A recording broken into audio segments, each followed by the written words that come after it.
Yeah, something we're experimenting with is the use of AI and ChatGPT. Right now, we use it mainly to help with the reservations team and to filter out the communication that we get. From Hotel Tech Report, it's Hotel Tech Insider, a show about the future of hotels and the technology that powers them. Today we speak with Stein Beauprez, the CTO at Outsite. Prior to Stein's 8 years at Outsite so far, he worked as a software developer, so he brings valuable real-world tech experience to his role as CTO. You won't want to miss this fascinating conversation that touches on many different aspects of hotel technology. I like to start the conversations by getting a sense for your experience and your background. So I would love if you could walk me through how you got to where you are now and what you're doing in your current role at Outsite. Yeah, so I think it's quite interesting because my background is very technical. I went to university learning about development and so on, and then was into like website building after that, then rolled into big data. So did a lot of big data projects and data analytics. And then basically I saw an ad on Facebook that says code and surf. And then I went to California, went to Santa Cruz, where Emmanuel, the founder of Outsite, started with one villa. It's like one villa with 8 rooms in Santa Cruz, and where we had a week of coding and surfing. And then I decided to basically start helping him on the website because at that time we were very small, right? We were just on Airbnb and then had some direct context of people staying with us there. And so that's how I got to know Outsite, and that's how I started helping Outsite. And in the first 1 or 2 years, it was more like a on the side job for me. And then it evolved to becoming like a full-time CTO for Outsite. And then that's already 8 years ago now. So. And I understand Outsite has grown quite a bit. Can you tell me a little bit about the business, about your business model? What makes you different from a standard Airbnb? Yeah, so we started in Santa Cruz with one villa and then quickly grew to 3 houses in California. In the beginning, we mainly focused on large villas, I would say, with an average of 8 rooms. And then we started to look at bigger and bigger properties. Like the first property we had in Europe was a small hotel in Portugal of 25 rooms. And nowadays we even have a hotel in Porto with 60 rooms. I would say the sweet spot for us is between 20 and 40 rooms, because what we aim to do is bring remote workers together in one place. Our spaces are really designed for remote workers and to build a community while they're there. And so if we stay between 20 and 40 rooms, that still makes it possible for people to hang out with each other and to do activities together and so on. And I understand that technology is a big part of the experience as well. Can you tell me a bit about how a guest would use technology throughout their stay? Yeah, so in the very beginning, we had a very basic website with a form where you could just book your stay. So that was very easy. And that basically evolved very quickly to our own booking engine, our own website where we would sell our rooms. And that has always stayed like this because for us, it's very important that our members, because we also have a membership, that our members can book through Outsite and really be in touch with the brand from the start and throughout the whole process. So even at the check-in emails, they come from Outsite. When they stay in the house, there is a mobile app from Outsite. So we really try to make sure that the brand is throughout the whole journey. 8 years ago, it was not so easy to do that with the technology that was there. So we couldn't just take something off the shelf. Today, I must say it's probably a bit easier to achieve this with the software that is there. But back then it was much harder. And also what we were doing was quite curious because it was not just one hotel. It was a network of properties, different kind of properties. We had a membership on top of this. So people would have to become a member first to then make a booking. And so we try to make this as seamless as possible through our own booking engine. And that's basically how it evolved to what we are today. And I think you previewed this, but I definitely want to dig into it more. You mentioned that you built your booking engine, and I understand that quite a bit of the tech you use is built in-house.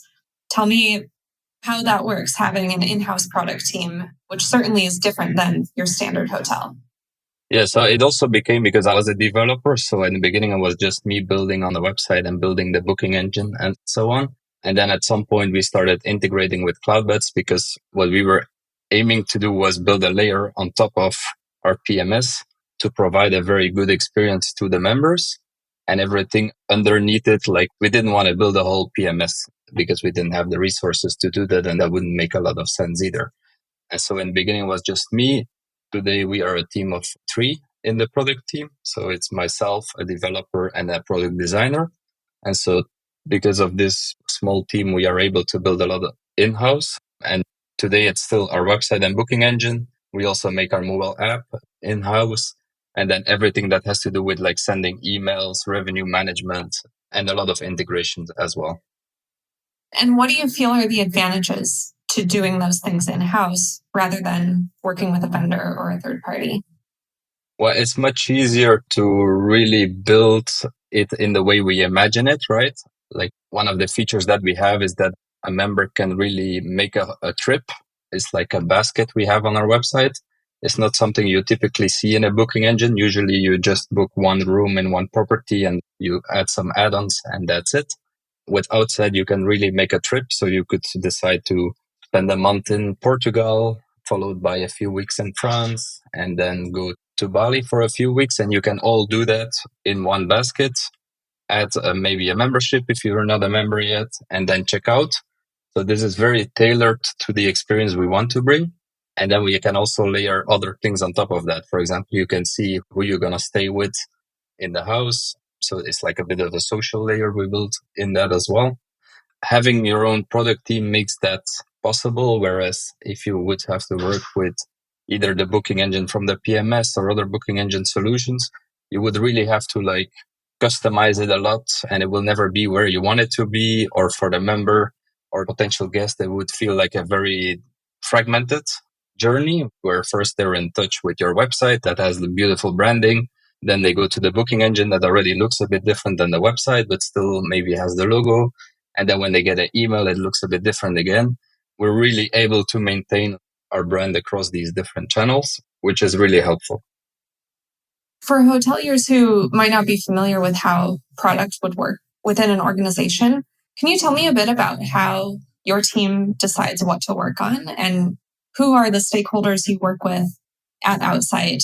How do you turn everyone's ideas into features that you actually ship?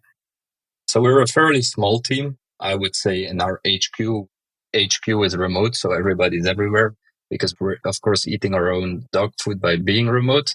Like, we're 15 people, and so the product team is a small part of that. We work very closely with marketing, of course, because in the end, the booking engine is a sales channel. But we also work a lot with our reservations manager to make sure that the rates that we sell make sense. And we also work a lot with the operations team, more for the review management, because we built our in-house review management. So we receive a review after somebody stayed, and then that's communicated with the operations manager of that region and with the community manager of that specific property. So because of that, we're able to bring the feedback very quickly to where the customer was and also try to fix issues as soon as we can. You mentioned that you do use Cloudbeds. I know you don't use very many third-party vendors, but Cloudbeds being your PMS, I imagine is a very important system for your team to use. How did you choose Cloudbeds, and what were the criteria you were looking for in a PMS? The moment we had to make this decision is already a while ago, and what we're talking like 7-8 years ago. Back then, what I remember was the main criteria was it needed to be very easy to use. So for the people who had to work in it, being mainly like the reservations team, because we have a central reservations team, but also for the community manager to like check and see what's going on in the property. And then the biggest criteria was to have a good API. And I must say 7-8 years ago, that was not the obvious criteria. Like, there were not a lot of vendors back then that had a good API that was well documented and could help us integrate our website with the PMS. And are there any other notable third-party vendors that you're using right now? Yeah, today we're in a trial with Pace Revenue or Fleur Revenue Management, because we have a very diverse amount of properties, and we only have one revenue manager because we want to be a very lean team, and it's very hard to understand the dynamics of each individual property. So we needed a bit of automation there and also a very good way to report on our properties. And so far the trial has been quite good and quite interesting. So we have a few properties running on automation already. And what's nice to see is that they really use AI to do that. So it's not rule based. And so it really learns the behavior of each individual property and the way the pickup works for that property. And so we've seen some good results so far already. Can you tell me about the factors that went into selecting a system, even just to do the demo? How did you narrow down all the revenue management vendors out there?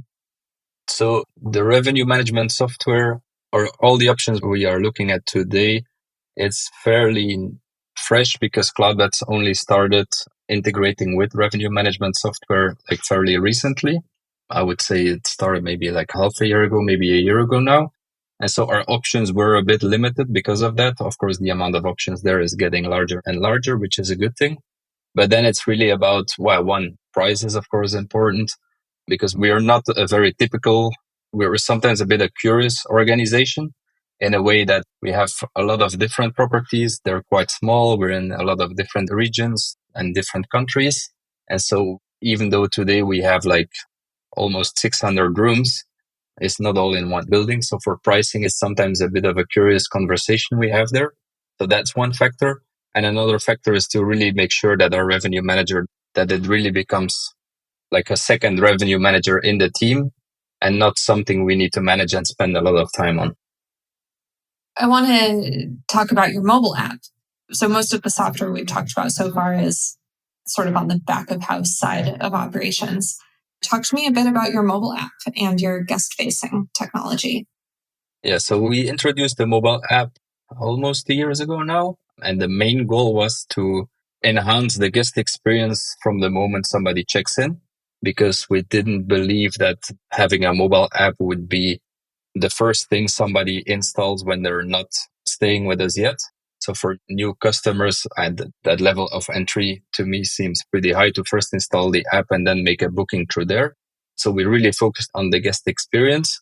And so making it very easy to show your trips, see the check-in instructions of a certain property, see the local recommendations, because we have a membership and our members get along very well. We made sure to have our own recommendation system. So we basically recommend like restaurants and cafes nearby, and it's our members that recommend these because we think that the quality of those recommendations are much higher than what you would get on just Google or Yelp. So that's an element of our app. Now we see more and more requests for actually being able to book from beginning to end through the mobile app, but we're not there yet. Right now it's possible to like explore our different properties and explore like the rooms in there, but not to completely make a booking from the mobile app yet. Do you have a sense for how many of your guests do download the app? Yeah, so the adoption rate is quite high. I would say it's around 90% of our guests install the app. Yeah. And that was a positive surprise for us because we knew it was going to really enhance the experience to check in, for example, but we didn't think that the adoption would be that high. Did you offer some sort of incentive or like extra perk if someone downloads the app? No, not really. It's really a matter of like we introduce the app after somebody makes a booking. That's the first moment we say like, hey, please install the app. This will really make your life much easier to find like the instructions to get to the house, but also to figure out who's staying in the house. I think that might be one of the reasons people actually install the app is just to see like who's actually staying with me right now. And then they can connect with each other. So that might be one of the triggers or one of the biggest triggers to actually install it. And is that feature, being able to see who else is in the house, is that only available through the app, or could someone see that on desktop as well? No, that's only available through the app. Yeah. Because we also think that was the right place to do it. In the very beginning, we still do it for some of our villas, is that we had like a chalkboard in the house where we would have a list of like, this is the room name and this is the person staying at that room and this is the country where they are from. And it's basically that part of the chalkboard that we digitized into a mobile app. Can you tell me about any other guest-facing tech, like check-in process, communication with your team? Is that all handled through the app as well? For communication, we still use email. So that's something which we at some point would like to get into the app as well and make more into like chat friendly integration. But apart from that, it's mainly the website, emails, and then the mobile app. We also have a WhatsApp group for each house. This is actually an interesting point and debate we had internally is like, should we move the WhatsApp group or the chat in the WhatsApp group? Should we make that part of the mobile app? And our conclusion was that it doesn't make a lot of sense because people are very used to being in WhatsApp groups. And so trying to move those to a mobile app is very, very hard. Like we talked to several co-living players that have tried to do this and they always failed. Usually what happens is you would have the chat in the mobile app and very quickly people would just gather with each other and create their own WhatsApp group and then everything would live over there again. So it's very hard to move that from the regular app where everybody does this day-to-day communication to a mobile app. Well, we've talked a lot about the tech that you are currently using today. I'm curious if there's anything on your wish list or anything that you hope to implement in the next couple of years. Yeah, something we're experimenting with, like many other hoteliers, I guess, right now is the use of AI and ChatGPT. Right now, we use it mainly to help with the reservations team and to filter out the communication that we get. So all emails right now that we're getting, we are categorizing them using ChatGPT to make sure like booking inquiries get a different label. If there's something urgent, we detect that with AI and that's also labeled differently so it can be picked up much quicker. So that's something we're experimenting with. The next step there is to build something that uses ChatGPT again to, for example, if there was a booking inquiry, we can already prepare the email for the reservation agent and that person only needs to review the email before actually sending it. So really making the life easier of our agents. I think there is like ChatGPT or other language models will make a big difference in that area. Something we could start experimenting with is having a chat with a customer that is also AI based. Although I believe a bit less in that because if you ask around, I don't hear many people in the room saying like, I always chat with a bot. I like chatting with a bot or having a bot experience. So we're still trying to see what's going on in the industry there to see what's happening. Well, I'd like to switch gears and zoom out a little bit, given that you are CTO at Outsite. I'm curious to hear one or two company level business objectives that you're working toward and how technology helps you get there. I think what definitely shifted in the last years because we were a startup, right? 8 years ago when we were definitely a part of the zero interest craziness, being able to raise money with VC and so on. And there was a big focus on growth. So it was really about like opening new properties and adding beds. Whereas today, and that shifted like 2 years ago when the interest rates started to go up, where the focus shifted towards like, okay, but now you also need to generate positive EBITDA. And this has been very challenging for a lot of companies, both public, but I'm also aware of a lot of private companies. And that's basically what our challenge is right now. And we're moving in the right direction. So that's good. But that has definitely required like a mental shift within the team on how to look at certain things. Right now, it's really more about like optimizing. That's also why we look at things like price optimization. It's like, how can we get more revenue out of the existing assets? How can we make sure we don't make certain mistakes by not having an eye on a certain asset at some point and losing revenue like that? So that's really the shift we've been going through so far. Curious to hear from you. What are a couple of skills that you think are crucial for hoteliers to have in order to be successful today? For my own journey, I've went from a developer to understanding the hotel industry much better. Like my background was definitely not there. And it's very curious to see how things have evolved in the last years within the hotel industry. There's still a lot of legacy things going on. We're not talking about like distribution yet, but I see a lot of legacy things still going on that front for sure. I think what's important today is to understand that people want a seamless experience and they are already used to it. Like For example, Booking.com, Airbnb made customers use to have a very good online experience. So I think it's critical as a hotelier to offer that same experience. And I think today it's possible. Like today, there are multiple vendors that have the standards up to that level to achieve that same level of guest experience. So I think that that's the main learning, I would say. And you touched on distribution briefly, as that's definitely an area of the industry where there's probably room for some innovation. Talk to me about how you approach distribution at Outsite. Yeah, so for us, it's also been a bit curious because the way we started was just direct sales. We just had our website, and that was the beginning of Airbnb. So Airbnb was our main channel. Today, we still drive 80% of our revenues through our direct channel, so through our website. And this is by doing a lot of marketing, doing ads on Instagram, working with influencers, having a lot of organic social content there because our reach also has grown over the last 8 years. So that's our most important channel. And then we also distribute to Booking.com and still Airbnb. But for us, that's a secondary and not the main driver. However, we would like to be more present on platforms that sell to corporate travel because the experience we offer works for remote workers, but also works really well for corporate travel, where people maybe have to spend a few weeks or 1 week in a certain city and they still want to have like a bit of their home base over there. And so, yeah, to distribute to those, it turns out to be very challenging. It's not made very easy.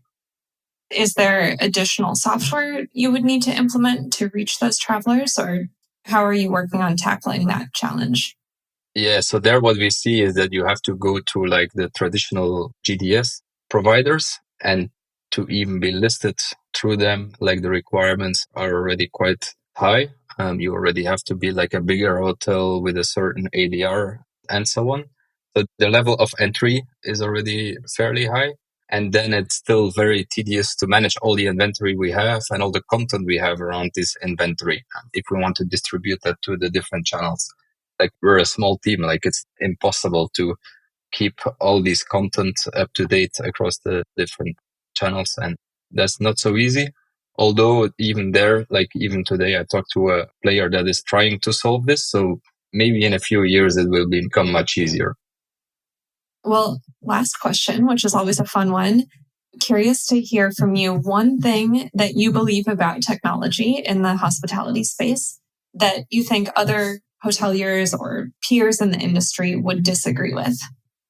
I think a lot of people would disagree to create your own product team and to do some things in-house and maybe hire a developer or somebody that is a bit more technical, that can build things for you, that maybe can customize your booking engine, that can help you with everything, website and so on, and hire that person in-house versus hiring an agency. I think that could be fairly controversial for a lot of hoteliers, yes. Any final thoughts before we wrap up? Anything else you'd like to share? What I really enjoy is it's very interesting to see where the hospitality tech world is moving towards. It's definitely modernizing at a very fast pace right now. So I'm very curious to see what the future will bring. So am I. Really appreciate your time, Stein. Thank you. And hope you have a good rest of your day. Yeah, you too. Bye-bye. That's all for today's episode. Thanks for listening to Hotel Tech Insider, produced by HotelTechReport.com. Our goal with this podcast is to show you how the best in the business are leveraging technology to grow their properties and outperform the concept by using innovative digital tools and strategies. I encourage all of our listeners to go try at least one of these strategies or tools that you learned from today's episode. Successful digital transformation is all about consistent small experiments over a long period of time. So don't wait until tomorrow to try something new. Do you know a hotelier who would be great to feature on this show? Or do you think that your story would bring a lot of value to our audience? Reach out to me directly on LinkedIn by searching for Jordan Hollander. For more episodes like this, follow Hotel Tech Insider on all major streaming platforms like Spotify and Apple Music.